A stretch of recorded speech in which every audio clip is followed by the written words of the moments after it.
So Ella, what do you teach? I teach drama at Birkmill. I was going to say, do you always feel like you're on stage at school? But you must do if it's drama. Yeah, I do, 100%. Every day when you go in, it's like you're performing for a class full of kids. For me, anyway. Yeah, that's the whole joy of it. Yeah, the whole joy, it's part of it. Part of the joy, definitely. So is that drama from year 7 all the way to year 11? It was year 7, 8, year 9.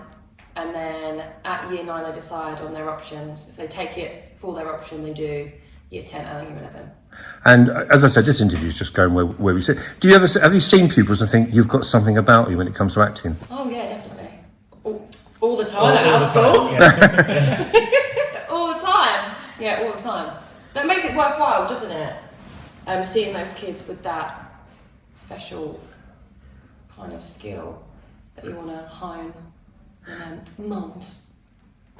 And you teach Drama as well? Yeah. And is it your Birkmill or Mark Hall? Or? I'm at Mark Hall. I've just moved from Birkmill, so because we're in one trust, I've worked a bit at both schools. But I worked at Birkmill for 11 years, and now I'm full time at Mark Hall. What do you enjoy?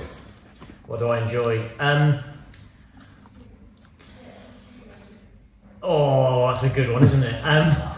I love the content of the lessons. Because we plan our own things. It's great when you teach drama. You can plan your own curriculum. So there's loads of content that I'm passionate, things that I really like, shows, plays that I like, topics that I like, and then getting that across to students and seeing them start to get it, start to share your excitement. So certainly the lessons from that point of view.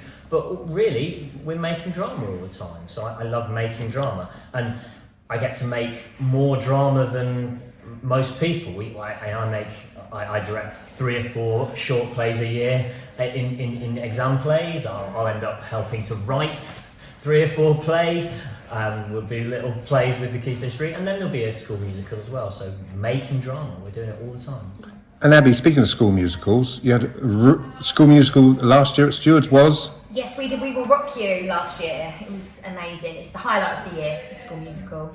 I mean, as if all the actors, but particularly 2, 3, 4 really stood out. Do they develop as actors and performers from the beginning until the performance? Yeah, I think the beauty of being a teacher is seeing them develop it. And so some of the students that we had in the school shows, I've taught for like 3 years now, and seeing them come on, seeing them as a Key Stage 3 student in core drama that they have to do because they don't get a choice, and then picking it as an option and wanting to take it further and seeing them come out their shell and just develop their craft is amazing. It's inspiring. It's really rewarding. 3 drama teachers, 1 maths teacher. Yeah.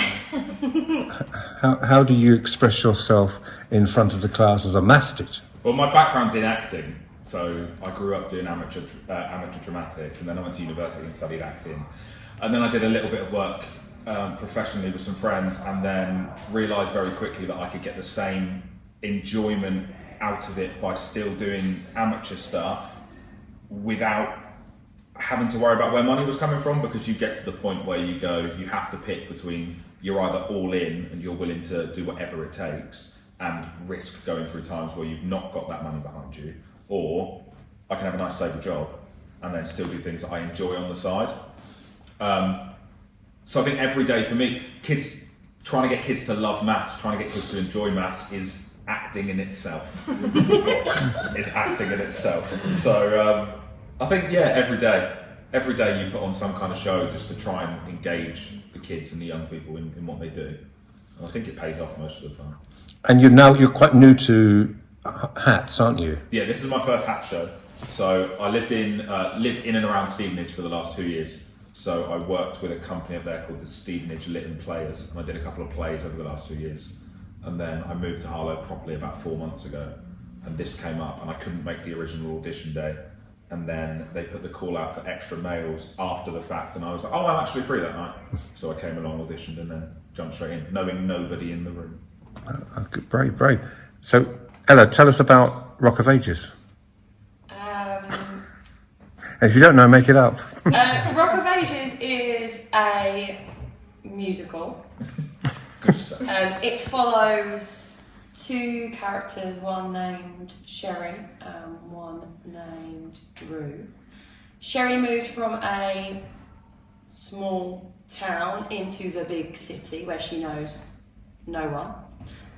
She finds work at a bar called the Bourbon Room, where she meets this wannabe rocker. He's got dreams of being a rock star, named Drew. And the story follows them two falling in love, I suppose, and both of them try to make it along the way. And we meet some crazy characters as well. And how long have you been a member of Hats? Oh God, I don't know. Abby, how many shows have you done? Because I've done one less than you. I've done 8 shows across Wait, no. 2 and a bit years. No, you've done a couple less than me, I think. My first show was Full Monty. Ah, Full Monty. Monty Cabaret and... Full Monty Cabaret. No, Full Monty Cabaret.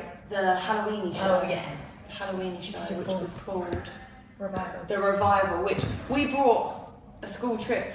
Yeah, and our students came because we were working together at Birmingham Yeah. at that time, so I was able to take students on a school trip and then see Yeah, because their teacher our on year eights do a scheme of work where they have to devise their own ghost story, their own ghost scary play. So it fit in really nice with what they were learning at the time. Students can be harsh critics. Yeah, Did you get feedback? they loved it. They were terrified. Yeah, absolutely loved it. I think towards the end, one of the boys at the front dropped his whole bag of Bottle of Skittles. Skittles because he made him jump, and all the Skittles went all over the floor. But yeah, they loved it. They were all sitting there with like their hoodies over their faces. So yeah, definitely scared them. That's good. And Abby, why do you love Hats? I love Hats because it is an inclusive society where anyone is welcome. There's such a great variety of backgrounds and people and shows. So if you don't like the look of one, there's always another one soon coming up that you can try out for. And it is just a really supportive place to do what you love doing. It's so nice to be back on stage with such an amazing group of people with so much talent. And do you think Harlow's lucky to have so many different groups across the town? Yeah, definitely. And I think they're merging more now. So we've got links to other companies that help us out with costumes and things like that now. And the last show I did with Hats, A Chorus of Disapproval, we had some people come and audition for us who have only ever done Harlow Theatre Company and only ever done shows with them. And it's really nice now that we're talking and that we are kind of sharing ideas, and people might audition for different things they like the look of. It's a really, really good community. And have you enjoyed it? You know, you're quite new to everything here, but you enjoyed it? Yeah, I walked into the rehearsal room on the first rehearsal knowing absolutely nobody. So everyone sort of had people that they'd known from school or from work or from other shows, and I walked in, knew absolutely nobody, and now I've got a group of people that we'll all actively do stuff together outside of rehearsals. We'll spend time together. I've made friends that I wouldn't have made if I didn't just have a go and jump in. Is it also important to have a good age range in an amateur theatre group, that you've got people from whatever early 20s across? Is that healthy? Yeah, I think so. So I'm actually on the committee now as well, and I look after memberships. So I see that there is a really big range of ages. And it's nice because some people will just be a member even if they're not necessarily doing shows with us at the moment. And it's definitely good to have a range of ages because there's always different things for different people. There might be a role that I'm too old for or too young for, and then there's someone that's more suitable. So definitely. So why should people come and see Rock of Ages? Oh, it's going to be brilliant. Yeah, it's a great show. I mean, Ella gave you a great sort of précis of what it's about, but it's a comedy. It's really silly. It's really funny. It's really funny. Often Great inappropriate. Loads of And audience participation. all the songs are the rock bangers from the 80s. So they're huge songs that people know, songs that people love. And that have lasted. You know, okay, the kids that we teach know these songs. They weren't around in the 80s for them. So every song is huge. The quality of the singing, it's my first musical ever. I've never been in a musical before, and the highlight for me has been getting into the room with these guys and the rest of the cast and hearing those four-part harmonies, because you hear those same rock songs that you already love, new, really powerful. So and the Playhouse here is fantastic, a really big theatre, beautiful theatre, and it is going to be filled with these voices. So it's going to be an amazing show. And our mains are insane. There's a lot of talent. They in are ours. insane. So yeah, watch the space. And our first time in Theatre One, so Yeah. bigger and better.